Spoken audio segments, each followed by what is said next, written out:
Então, eu queria que o réu esclarecesse qual era concretamente o fundamento que o réu tinha para poder alegar fraudes, que havia fraudes nas eleições, fraude nas urnas eletrônicas e que os ministros do TSE, citados nominalmente à época, os ministros do Supremo, que faziam parte do TSE, o ministro Barroso, o ministro Fachin e eu, estariam direcionando as eleições. A questão da desconfiança, suspeição ou crítica às urnas não é algo privativo meu. Eu poderia citar vários nomes, citaria apenas alguns aqui. O senhor Flávio Dino, em 2012, quando ele perdeu a eleição, ou 2010, quando ele perdeu a eleição para o governo do Maranhão. Ele disse, eu teria um vídeo, mas foi indeferido o pedido, mas no vídeo está o seguinte: hoje eu tive a oportunidade de ser vítima de um processo que precisa ser aprimorado, ser melhor auditado, que é o sistema das urnas eletrônicas. E depois, o senhor acredita que houve fraude? Houve várias modalidades. Palavra do senhor Flávio Dino. Leonardo Dias, a voz da direita. Ou seja, senhor ministro, com todo respeito, nós temos muita coisa ao nosso lado mostrando que esse sistema que está aí carece de um aperfeiçoamento, como existe, por exemplo, no Paraguai. No Paraguai, a eleição, no meu entender, ideal, o papel da urna, como passou a existir nas últimas eleições até na Venezuela, que foi permitido lá notar que algo de anormal estava acontecendo. Nós não podemos esperar que aconteça isso no Brasil para tomar providência. Me permita aqui, eu estou baseado, as minhas críticas, eu posso ter exagerado na forma, na entonação, mas na Associação Nacional dos Peritos Criminais Federais, não sou eu que, da minha cabeça, se bem que acredito, com todo respeito, pela imunidade parlamentar, pelo fato do parlamentar ele poder usar das palavras, voto, à vontade, eu poderia lá atrás, como sempre falei isso aí, talvez esse vício eu tenha trazido para o Poder Executivo. E repito mais uma vez aqui, são dos peritos, né? Mais uma vez, fraude sistêmica facilitada, consenso científico, todo o sistema eletrônico computacional possui vulnerabilidades.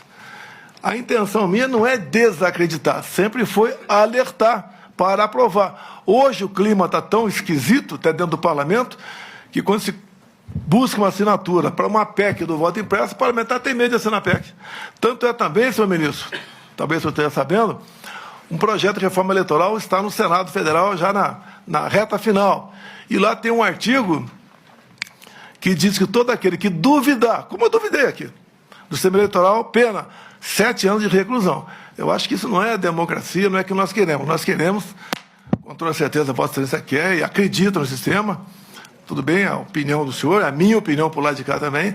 Nós devemos buscar aí maneira de evitar que isso aconteça. Repito, se tivéssemos um voto semelhante do Paraguai ou das urnas agora da Venezuela, nenhum de nós estaria nesse momento, para mim, bastante desagradável estar perante a Vossa Excelência nessa circunstância.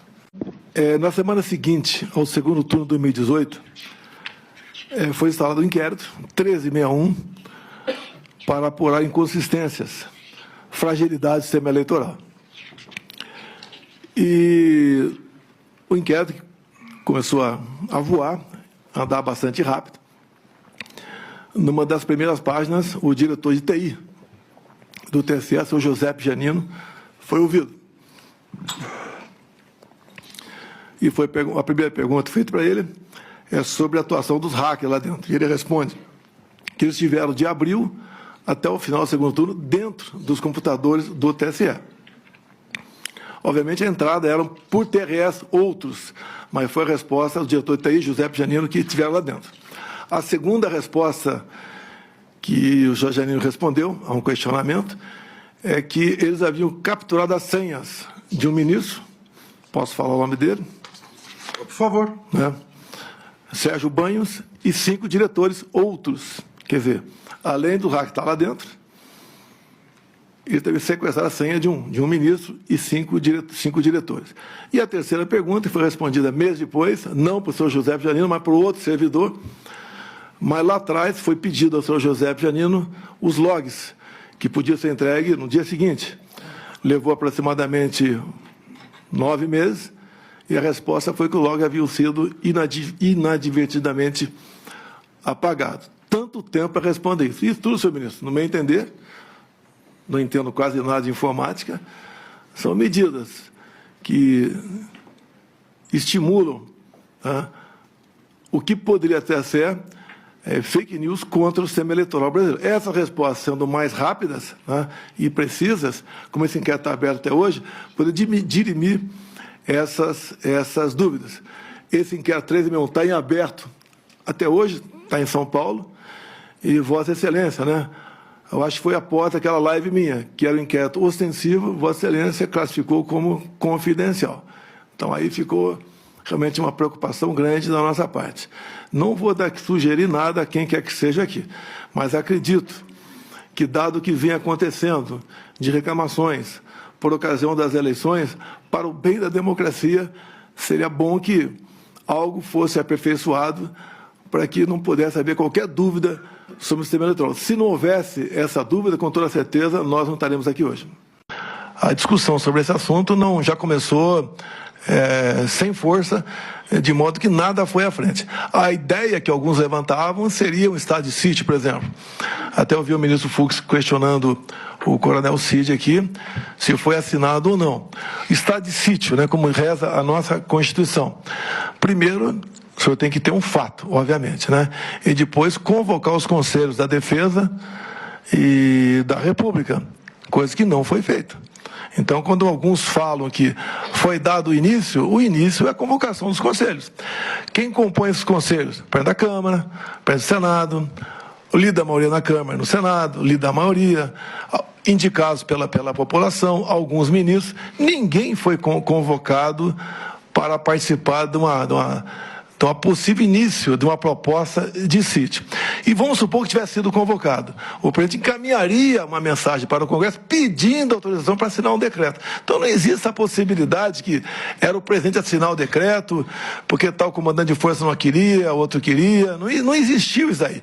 O que existiu na prática foi, como nós fomos impedidos de recorrer ao TSE com preocupação de uma penalidade mais alta do que ocorrida aquela de, se não me engano, 23 de novembro, nós buscamos alguma alternativa na Constituição e achamos que não procedia e foi encerrado. Agora, em função disso, apesar dessas reuniões, a não ser essa do dia 7, talvez aqui, todas as demais serem reservadas, eu, minha defesa e 2 ou 3 comandantes, as ilações, o que estava tratando tratar lá dentro, ocorria solto. Então, a gente lamenta as ilações, mas em nenhum momento eu, minha defesa ou os comandos de força, sequer pensamos em fazer algo ao arrepio da lei ou arrepio da nossa Constituição. Então, quando a gente começa a tapar os ralos da corrupção, aparece uma enormidade de pessoas que vão contra a gente. Eu não cortei recursos para a imprensa por ser malvado. É que eu fui o único presidente, senhor ministro, o único que tinha um teto de gasto pela frente. Eu não podia gastar mais do que aquilo, diferentemente do que acontece agora, do que acontecia antes de mim. Ganhei também, então, uma antipatia enorme da imprensa contra a minha pessoa. E também a questão das pautas dos costumes, né? Eu sou católico, minha esposa é evangélica, e eu sempre preservei a família e a inocência de criança em sala de aula. Mais um foco de atenção contra a gente. E até do próprio Supremo Tribunal Federal, respeitosamente, eu tinha pelo menos uma ação por semana para me explicar em 24 ou 48 horas o porquê daquilo. Mas faz parte da regra. Vossa Excelência, o senhor ministro Fux, aqui do Supremo, não me viram desrespeitar uma só ordem do senhor. Não me viram em nenhum momento eu agi contra a Constituição. Eu joguei dentro das 4 linhas o tempo todo. Muitas vezes me revoltava, falava palavrão, me revoltava, tá? Falava o que devia falar, sei disso, mas, no meu entender, fiz aquilo que tinha que ser feito.